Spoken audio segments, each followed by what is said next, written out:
Coaches, have you ever coached a child to walk? No, I didn't think so. How do you think it would go if you taught a child to put one foot in front of the other? Do you think your instruction would actually help? Or maybe they should just discover it for themselves. Maybe they should explore solutions.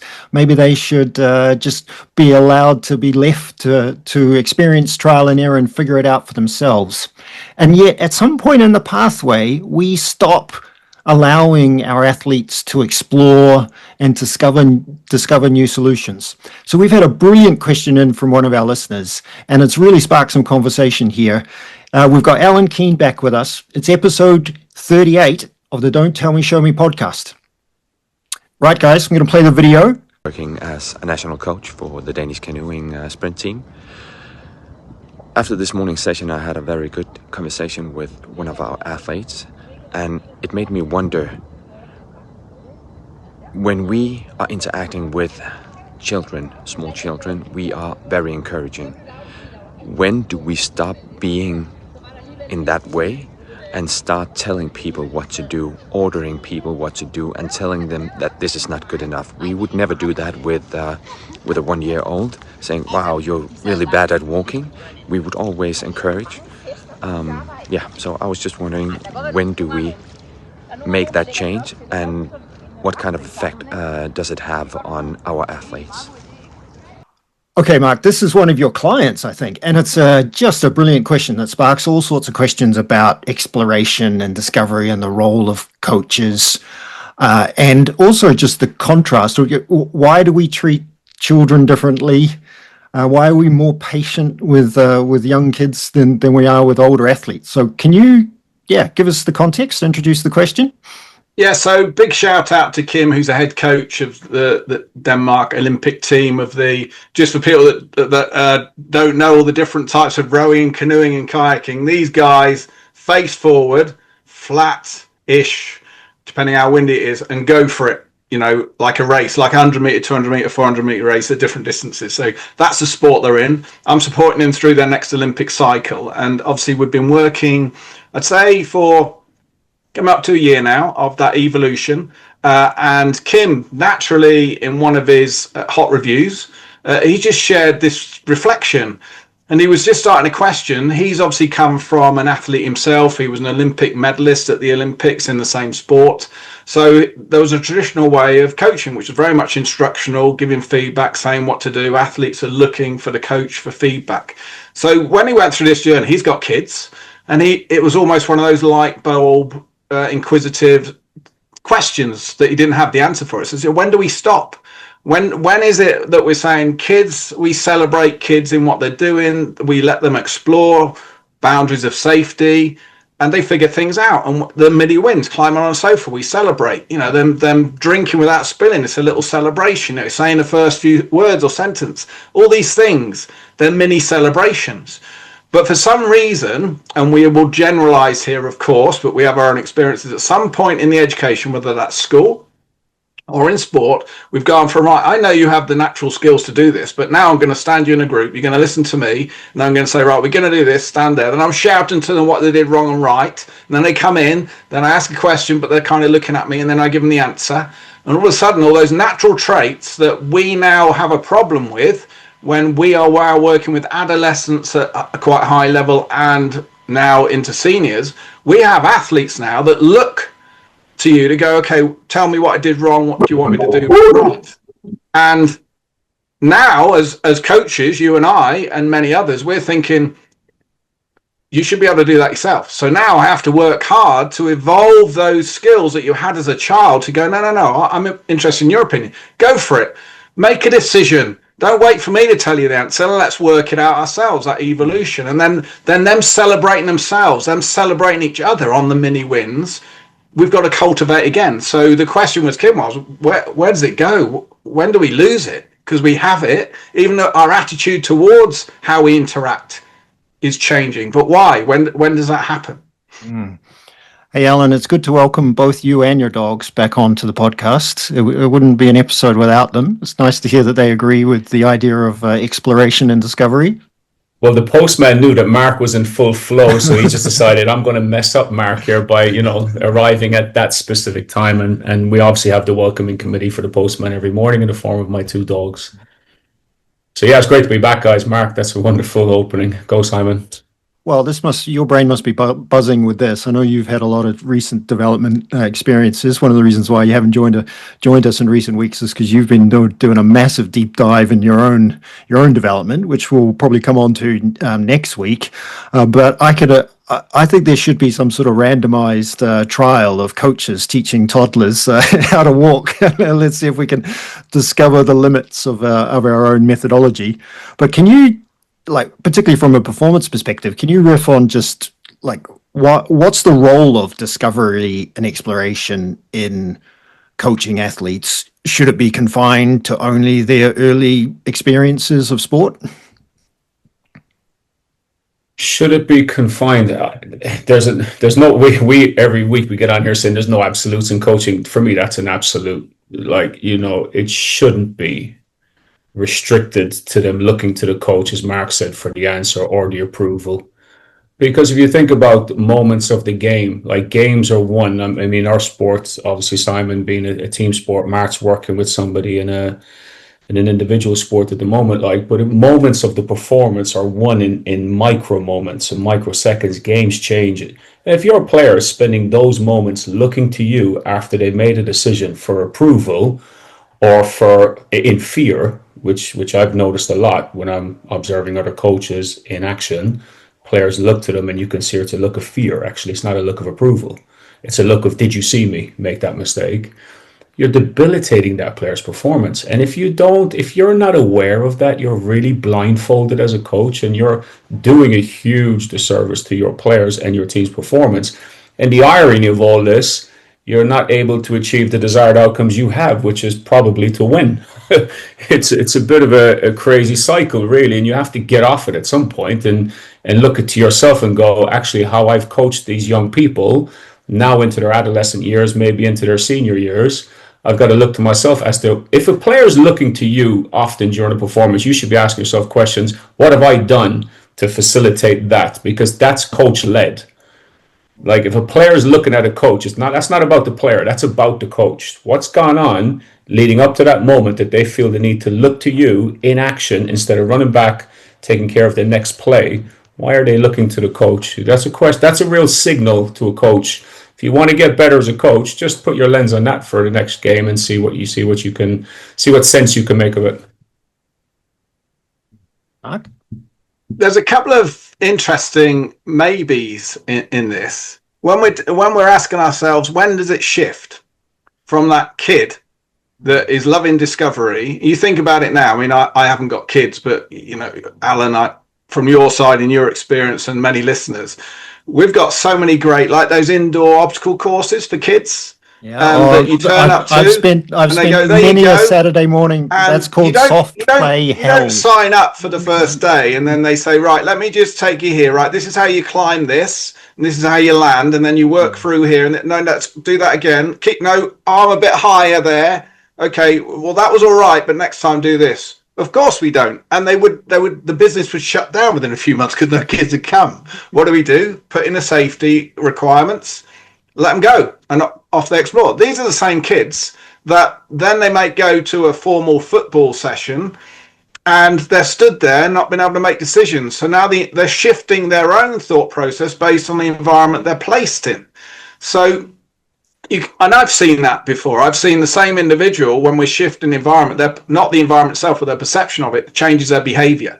So you see somebody that is just flourishes, great leadership, flows, enjoyment, and then you put them in a different environment a day later, and they're just stood at the back, being absolutely silent, waiting to be told what to do. So we've got to ask ourselves, have we done it without realizing? Because we go, well, it's about designing. We've got this content to follow, and it's, we've got to make sure we follow it because we want them to experience all this. But it's a lot easier to follow it if we've got some control. So if we stand them here, we work through this. Well, we've covered that this week. Okay, what's next week? Could that have been an influence why, without realizing, we're now developing the very type behaviors in young kids that we don't want, that doesn't engage them, that they don't enjoy it, and potentially doesn't keep them in this sport. But then when we get to a point when we're now talking about it's performance now more than enjoyment, the very skills they need to be high performers, we've been shutting down for a few years. And now we go, that athlete can't make decisions under pressure. Well, whose fault's that? When do we cultivate that? Yeah. I mean, that's the kind of let them play movement, isn't it? I mean, it's a brilliant expression, because let them play implies that they'll learn through playing. It implies that adults should get out of the way, that you should be play focused, you should be game focused. So it naturally lends itself to a kind of ecological approach and all these kind of new methodologies we hear about as well. You know, I think Kim asked a really good question. He said, when do we stop being encouraging? You know, and if I'm a coach listening to that, because where I went when you sent it to us last week, Mark, I started to think, did I stop? Did I have a moment of my journey where I stopped encouraging? And I found yes was the answer. Now, subsequently, with support from people like yourselves, that has changed again. But there was a moment in my coaching journey where I stopped encouraging performers and I stopped shining a light on the good stuff they were doing. I was a deficit detector. And I didn't do that intentionally.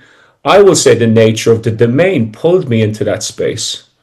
You know, the socially acceptable way to coach enabled me, or actually forced me to coach in that way, where I became less encouraging and more deficit detecting and more all-knowing, supreme, powerful being that will tell you what to do almost. And I remember my very first ever podcast, can I even say that? It was probably back in 2013 with Stuart Armstrong, and I talked about being a PlayStation coach. I felt I was coaching as if I was holding onto a PlayStation controller. So when you go back to the question Kim asked, when do we stop being encouraging? My thoughts are, first of all, are coaches aware that they've stopped encouraging? Because they may not be aware with good intention. I was one of those coaches. It was with good intention, I wasn't aware. And then secondly, Simon, you just touched off of this. As Mark was talking, I was having the thought. These coaches who profess to be CLA coaches, are you now feeling debilitated to encourage because you're supposed to step back and let them solve the problem and not intervene? Well, actually, if you go to watch your intuition as a coach as one of your greatest tools and levers you can pull on, as a human, as a person who lives in the world and you know, we cooperate with other people in other spaces, we recognize when people are lacking confidence in different spaces, whether it's family members, friends, and so on. Well, when someone's lacking confidence, what do? We generally say something kind and positive. So if you now take that human trait and behavior and way of being into our coaching world, your intuition, watching a player perform and thinking, actually, in this moment, this player could do with a bit of encouragement. That's what you would do if you were living in the human world and not the coaching world. But in the coaching world, because we're a CLA coach, or because I'm all-knowing, all-powerful, I'm gospel, I'm not going to encourage. I'm just going to constantly tell you what you should be doing and correct your actions and so on. So I think there's a level of coach awareness that you need to take yourself to that space and go, right, have I stopped encouraging? What's enabling me? What's facilitating me to stop encouraging? When I do that in other spaces. Yeah. Now that kind of links into that bandwidth from what you've said there, Alan. So we've gone from one end where we have Stephen's correcting reflex because we want to improve them. So we're seeing there's something they can improve in, so I'm correcting them for best intentions. And then we got the other spectrum where we're saying, well, let's just shout and celebrate everything. Now, that in itself is almost coach-led, because I'm waiting for coach to tell me I've done well. Yep. So this is where your point, Alan, I think this is your point, is using a judgment to go, in this moment now, this athlete needs a bit of confidence. So I'm going to make sure that when they do something great, there will be times where we go, that was fantastic, but there should be times also where we do that little hot one-to-one. We still do the player first, player last, but we're doing it based on when we see they've done something well and they're not recognizing it. So in that moment, it's talk to me what happened over there. And all of a sudden, their deficit selectors are on. We go, no, talk me through it. So then go, well, this is what I saw. These were the options. So did you commit? Absolutely. And how was that? I think it was okay, coach. No, I disagree. That was fantastic. You know what my main overriding point is, Mark, in summary? Use your human traits, characteristics, and use your intuition when you're coaching as to what you should say and do to this person in that moment. So you go back to the needs-centered way of coaching.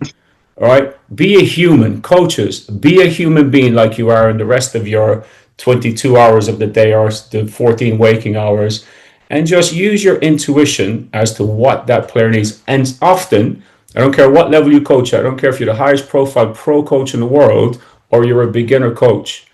The people that are in front of you in every session, at least one of them in every single session, will need you to say something encouraging. And that's going back to the need-centered approach, which is based around human traits, human concepts that we use in everyday life. We suddenly go and get onto a field of play and we become different people. We don't act human anymore. Make that make sense. We're still working with people. You know, we're taking a people-centered approach to the practice that we deliver. Now, Fallon, we layer that based on the need-centered.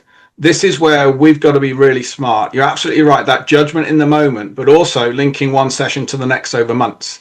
So the same as we're doing a skill acquisition of hardware and software, if we're saying, right, this athlete is just down on themselves all the time. So early on, I'm going to vocally, it's going to come from me. I'm going to make sure they celebrate and recognize. But my head, begin with the end in mind, the old Stephen Covey, I want them to be able to do that themselves. So over weeks and weeks, I have a strategy with that athlete or athletes to say, right, I'm celebrating now, but I go, right, next time I'm going to see if you spot that, and I want you to tell me whatever light and shade that you want to do. So over weeks, you can see them going, yeah, I love that. We can see a peer saying it, as opposed to, coach, was that any good still? And relying on us. So you're absolutely right. It's going, right on my spotting. Okay, so I'm going to do this now, but I'm not going to get them to rely on me the whole time. And yes, in points of challenge and competition, we still want those moments, but I want to go, where do I want to get them to? Right, so what am I going to do over this next few weeks to get them there, where they're self-recognizing, they're self-celebrating, they're celebrating as athletes and coaches. And I think that's where Kim and Casper, the coach that works with Kim, I think that's where they're in that process now, where they have some athletes that are overanalyze everything. They have some athletes that are always down on themselves. They have some athletes that, unless they've got the best time, they're unhappy. They're just trying to beat the competition who might be their teammate. And they're forgetting how great they did in that session. That may not have been anything to do with the time, but actually a great example, if I use one for that sport and also for swimming, when I was working with British Swimming, we had coaches who were really struggling because they couldn't get the athlete to do a butterfly for the full length or 2 lengths. So that was the option. You do it for a length or no. So when I shared, well, how about asking them how long can they maintain their form for at that level of intensity? How long can you go for? And get the athlete to say, say if it's a 25-meter pool, I reckon I can make 20. Great, let's set that as a challenge. Let's go for 20. So now the athlete's owning it. So when I get to 20, if you can go another meter, fine, we come to the end. How'd you do? I got to the 20. Awesome. Love that. So now we're setting in parameters, and this is where the judgment comes in. Alan was talking about saying, okay, so what can we do? How can we get you to recognize what you're doing is great?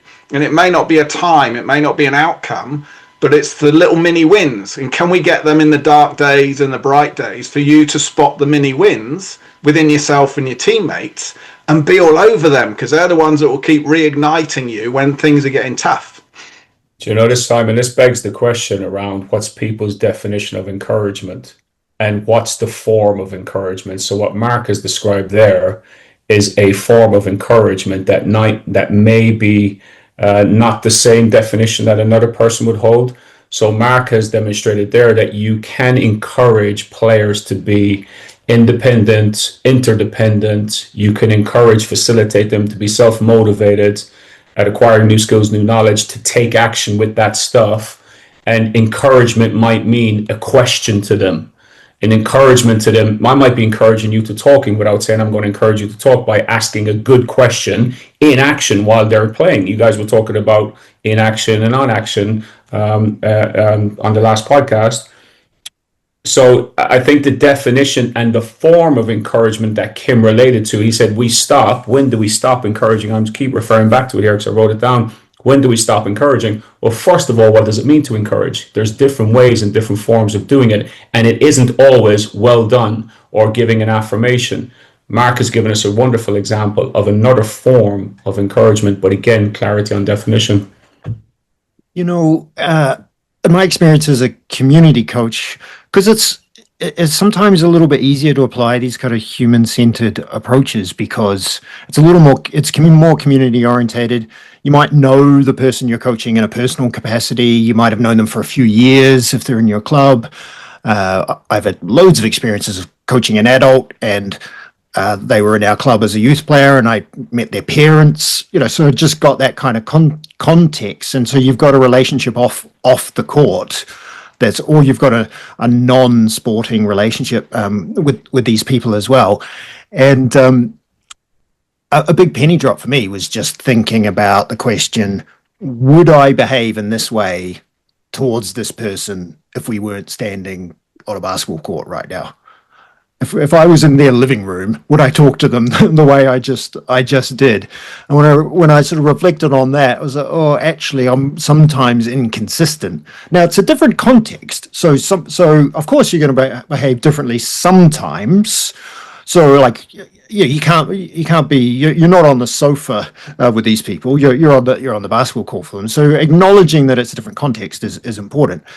But that kind of ethical question is essentially, would I treat this person this way off the court, is a really good kind of barometer, I think, for reflecting on whether I'm behaving appropriately as a coach. Can I give you the opposite end of that scale, Simon, where I'm doing some work with a really high level pro coach, and it's not a community based, and like literally you can get fired here if you lose 5 games in a row potentially, and expectations are through the roof, and the media's all over it globally. That coach and that team were going through a very rough patch with a lot of talent and huge expectations internally and externally, and a lot of it was around talking about the problems. And I asked him to shift his lens and take a strengths-based approach to how he's coaching that team, and only see the good they're doing.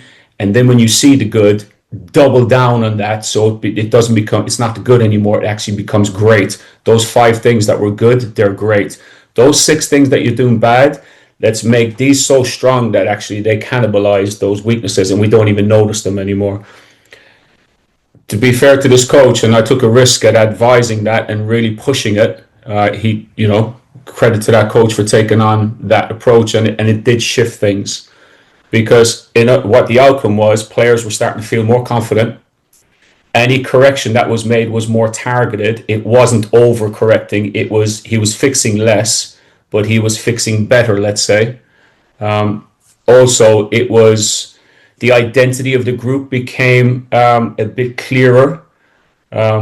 They don't need to really add to what they're doing. They just need to keep doing what they're doing, but do it better. Like fully commit to that. Like pour yourself more into that. So that's strengths, and I could go on and on and on with different reasons as to why it was beneficial. But my overriding message is doubling down on what you're seeing the team do well, as opposed to trying to fix all the things they're doing wrong, actually facilitated that professional group to go on and do amazing things. And I mean, that it really turned the ship around. That's the other end. That's not community. That's high level professional basketball for probably a top 5 league in the world. That, if I link into another example in the media now, depending which sport you follow, of course, but England rugby in the Six Nations. So England, before the Six Nations, Alan's smiling already, see, on that side of things. Well, I'm hoping France do us a huge favour tomorrow night. I'm sure. We have to beat Scotland, first of all. Continue, yes, of course. So England were on a 12-run win streak going into the Six Nations, and the expectation was they're going to win the Grand Slam. Scotland managers going to get fired. Ireland, what are they up to now? Not too sure. And yes, they win the first match. No one's mentioning any things at this point. Then they go on a 3-match losing streak, which is up to this weekend now. So lose against Italy for the first time in history.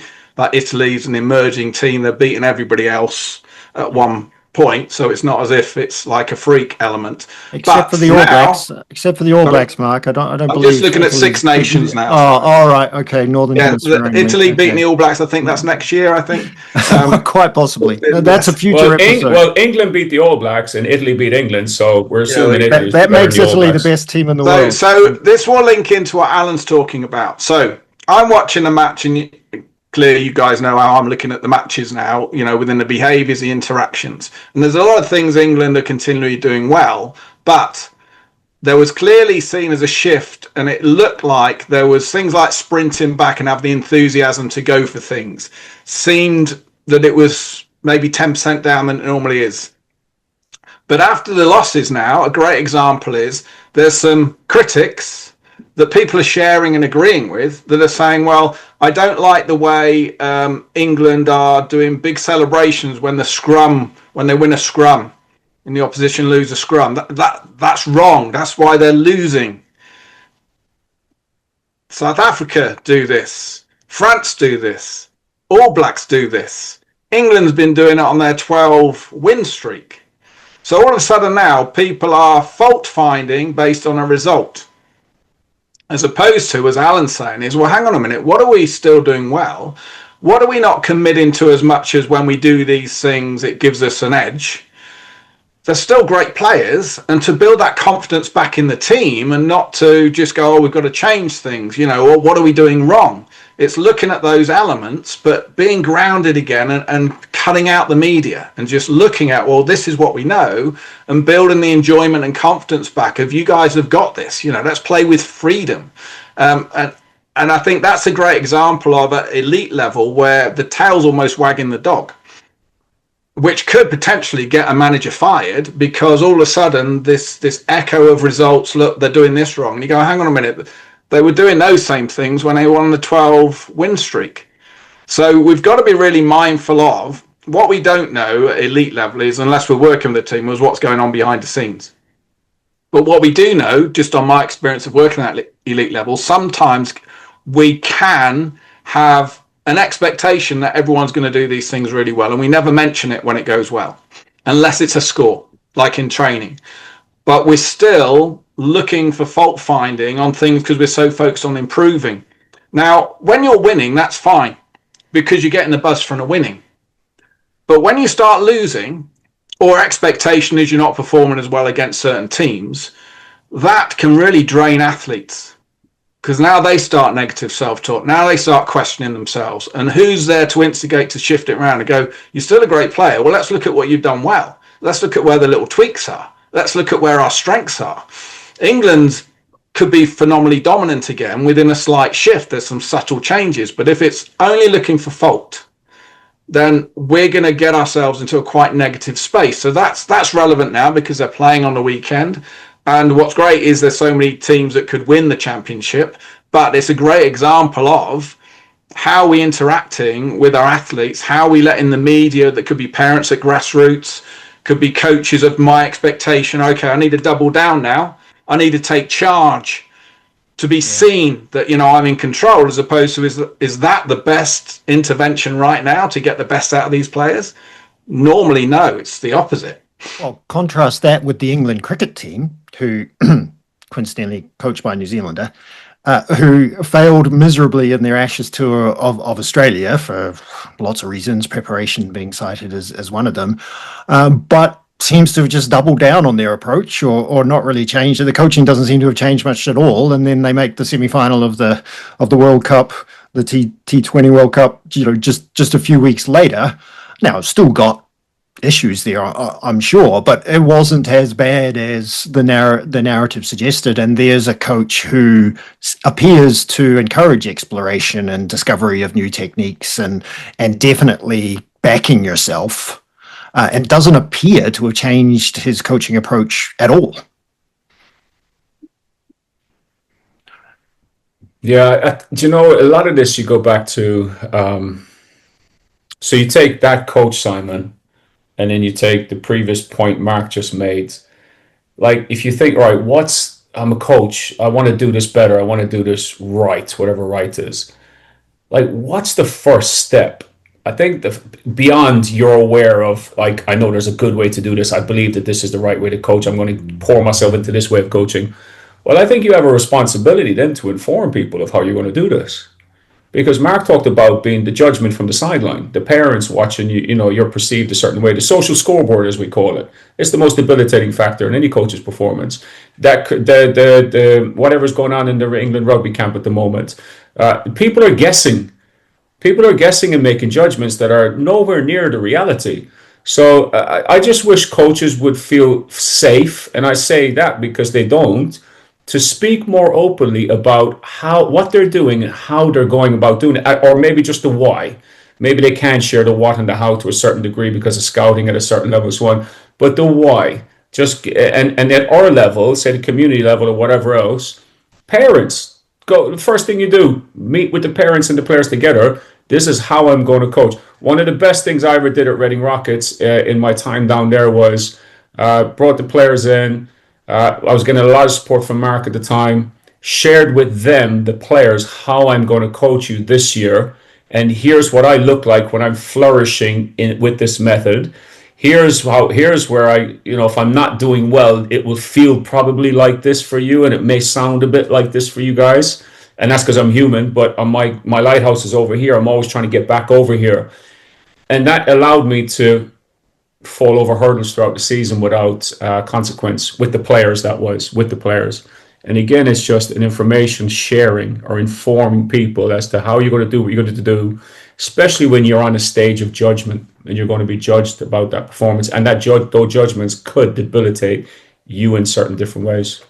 Now, important point you've made there, Alan. If we add that pre-agreement of clarity, that should be the same on how we're measuring success. And we can do this at all ages, but it works fantastically well, obviously, at the senior level. What I mean by that is if athletes are outcome-led so much, if they're outcome or scoreline or time-led, then if you're reactive, you see they're down because they've seen a time and they're not happy with it, or they've come third, they wanted to come first in training, then whatever you say then, it's a little bit harder work to get through, because we haven't pre-agreed the measure of success. So if we've recognized you are outcome-led as an athlete, we can say, okay, so what's success for this session? Okay, so what markers can we use to see where our progress is? So on the water with Kim's group, that can be on cadence, that can be on acceleration phase, that can be on hold in the technique or load through the cadence at a level of intensity for how long. Could be synchronicity with the boat. If there's more, they can be up to 4 in. But we're pre-agreeing what that looks like. So then when they get caught up in the time or the position, we can go, okay, so hang on, let's just talk through what our markers were. Okay, let's talk through that one. How do we do there? We did a PB on that. Sorry, say that again. That's the best we've done it. Really? I'm not feeling this right now. Should we try that again? And put a bit of humor into it, but they go, actually, yeah, that was really good. Okay, so what made that so successful? Let's get stuck into that. So we're doing like the Lord of the Rings with the big, the eye. We're going, let's put attention here now, and let's now connect to the success measures that it's not general now, it's not well done, it's specifics. But because we pre-agreed it with clarity and it was meaningful, now it's easier for us to reconnect them back in. And we can do that at all levels. We can do that at grassroots. We've done it in tennis with 6-year-olds, of just being ready before the other person serves on the little mini rackets so that was success for them. So they're going, I didn't get it across, it didn't return. And you're going, remind me what success was. To be ready. Okay, how'd you do on that? I was ready every time. You were ready every time. Whoa, high five. And we're back on. Oh, yeah, that was quite good, wasn't I? Back to that. Hey, listen, Mark, we need to move on to our top tips. And I want to start with a podcast top tip. Never mention Lord of the Rings to a New Zealander, because okay, you're going to be there for another 3 hours with amusing anecdotes of everybody knows. Not based on a true story then, Simon. Well, if you lived in Wellington when I did, maybe you could be forgiven for believing that. I once met a woman in a bar who's... Is that it? Should we just end the story there? That's it. It only happened once. Okay. And her full-time job was making leather gloves for Lord of the Rings. That was her job for a year, just making leather gloves. Anyway, I digress. on to our top tips, because the dog walk is finishing, the commute is finishing. Our listeners want to cut to the chase and have some things that they can implement in their coaching straight away. So these are our top tips for encouraging and enabling exploration and discovery amongst your athletes and teams. Mark, do you want to go first? Right, so I'll do that isn't mine. It's just a reminder of the one we've repeated more often than anything else. Film yourself, watch it back to establish your baseline, so you really know what you're doing, how you communicate. Is it different on certain situations? Are you being influenced in an ineffective way? Are you different with different athletes? Are you good in this environment or the situation but not in this? My first tip, though, is baseline where your athletes are. Who's a glass half empty? Who's a glass half full? Who's the process driven? Who's the outcome driven? No right and wrong, but at least then you can start to spot who's really negative themselves in situations, who's not. And then you can start putting in an intervention strategy over weeks, months ago. Okay, how can I enhance this individual? So at least you're scanning for where people are, not based on your mood or your biases. Alan? I would say build or help to build confidence first, and see that as the fastest performance lever when things are not going well. If you've just lost, double down on building their confidence or helping them to build their confidence as the best performance lever when things are not going well. My tip is replace commentary with silence. So if you're finding yourself commentating on the team, particularly when it's a game or match situation, and you say, pass left, look right, get back. If you find yourself just basically commentating the game, whether the athlete, sometimes I hear from coaches, they're commentating to themselves. They're not, the athlete can't even hear them. There's just basically a running commentary of the game. First of all, notice that. Try and notice that the next time you're coaching a game or match. And it'll be difficult, but replace it with silence. Mark? Prime people, pre-agree success elements within the processes of that particular session or sessions to make it easier for them to review the elements that they need to be focused on, to find the mini celebrations, but also allow you to have a meaningful dialogue quickly if they're not spotting where they should be recognizing the wins, the celebrations. If you think about when we stop encouraging, it's usually due to losses or things going wrong. In those moments, I would encourage coaches to reframe losses or reframe bad moments as execution gaps and information for you to focus on that can help the players going forward. So reframe losses, reframe what's deemed as failure as execution gaps and information. Oh, I love that. Execution gaps. Right. My next top tip, he says, not having one in his mind, so it's going to come to me in any moment here. I want to reiterate something you said earlier, Mark. I think you were introducing the concept, and Alan, you mentioned it too, of deficit detectors. So the idea from Stephen Rolnick, are you a deficit detector? So just applying that lens just changes your whole view of how you coach. So being aware, how can you be aware of that? So my top tip is, if you're working with a fellow coach, an assistant coach, for example, introduce this concept of the deficit detector, develop a shared understanding of that term between you, and give that assistant coach permission to point out to you when they think you're wearing your deficit detector lenses. So this isn't mine, but Simon, linked into you're saying there, be aware, coaches, that generally the way the athletes are thinking is often a product of the influence you have had of them over years or other coaches. So if you're a deficit detector and you've done that for so long, or other coaches have, the chances are that's what they've naturally developed. So just be mindful of, it's happened, it's been trained, you can untrain it, you can retrain it. So my element isn't that one. So my other top tip is cultivate people to have the ability to choose the attitude for any given situation. So we can enhance that, we can cultivate it. So the weather's horrendous. Okay, well, great. The weather could be horrendous in a competition, golf, anything outside. Okay, so I can exploit this opportunity. That's an attitudinal shift. of your perception of the environment, but you're choosing your attitude to exploit the best situation. That's where your enjoyment comes from. That's when you can spot, actually, I nailed that. I'm getting a buzz from this session. I've chosen my attitude. Alan? I've written down two in the meantime. The first one is, and I'll save the second one for later. The first one is players lean in when they feel seen and not exposed. So if you're talking about players committing to what you're trying to get the team to do, we call it player buy-in in the sports world, as most coaches will know and relate to. Well, when players feel seen, appreciated, respected, and not exposed, they buy in quicker, deeper, more authentically, or will have rich conversations about what you're doing because they'll feel safe. So I phrased it here as players lean in when they feel seen and not exposed. Thanks, Alan. Okay, this is my final tip. Quick one. Celebrate process before the outcome.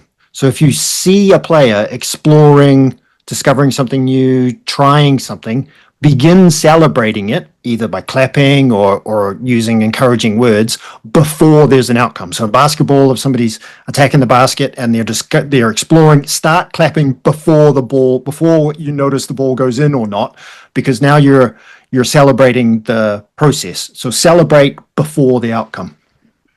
So mine will link into yours, Simon. So Simon's this is use both. Don't choose one over the other. So Simon's, particularly when you're in matches or situations, those moments, even when they're running back and they may have missed, you're going, I love your commitment there. Those little moments. So Alan's great at that when he's in that zone, to just connect positive reinforcement, all the behaviors you want.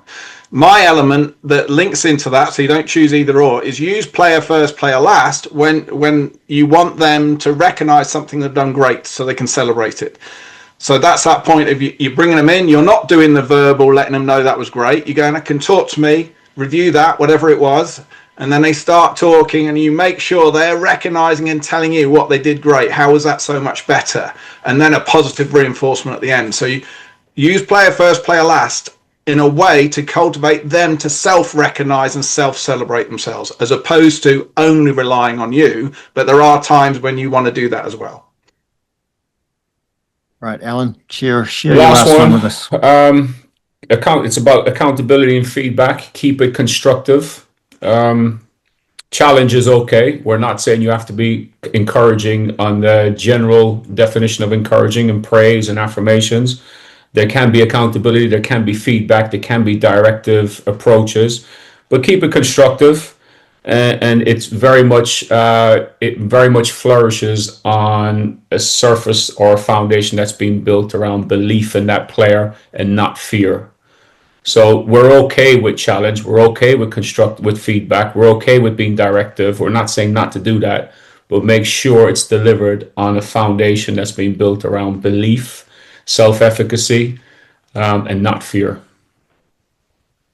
Okay, Mark, this is usually the bit where you say you've got one more. I have lots more. I have lots more, so I'll just go for one, unless you shut me off and you're going to have another one. So often what can happen at all age groups is we see someone negative spiral at any level, even a mini level, or being really tough on themselves. And in that moment, maybe we can't do an intervention that's effective, but we spot it. So that what we do the priming where we can link in with that athlete, or if it's a team trend, and we say, okay, so let me give you a situation that may occur, that has occurred. When this situation occurs, what could we do about that? So we're getting them to be ready of looking ahead to go, well, if this happens, a great example is irrelevant of the conditions is, I think I'm going to do this well, and all of a sudden I'm not doing it well for some reason. So we're back to that. Okay, when that happens, what can you do? So recognize it. I think you were sharing some great stuff a few podcasts ago, is that self-recognition is a moment, recognize it. Okay, so what can I do about that now? Prime it. So then when it happens, you've got a connection trigger to help them think of that situation in a better way. So what can I do now? And then that's a commitment to that without, I'm not doing well today, so therefore this session is going to be horrendous and negative spiral. So that thinking, I've seen something now. Okay, so I could have a chat beforehand. So if it happens again, we've got an agreement between ourselves of how we can overcome that, or think or act on it in a different way. And then we can reconnect in that moment when it arises. Thanks, Mark. Thanks, Alan. That's it, episode 38 in the books. We've explored exploration. We've discovered discovery for coaches on this episode. Hopefully, we've taken quite a broad idea that you hear about a lot in coaching, but don't quite know how to implement it. Hopefully, we've taken that big idea and we've given you some practical ways of making some changes in your coaching. Big question for us going forward is, how could we help you? So big thanks to Kim, who's reached out to us, sent us a video with a question that he had. If you've got a question, just get in touch. Send us a message, comment on YouTube. If you know us, send us a message or a DM. If you don't know us, get one of us on LinkedIn. You can just search our names and sport and coaching. You'll find us pretty quickly. And feel free to get in touch. We genuinely like that. We get emails. I was just messaging back and forth on DMs with somebody on LinkedIn this morning who had reached out to me because they'd seen an episode. So we really respond. We're small enough now, but hey, before we blow up and we're too big to respond to these kind of things, get in touch with us now because we love hearing from people. So thanks for listening. Please like, share, subscribe, all that kind of stuff. And Mark, Alan, we'll see you again soon. Thank you.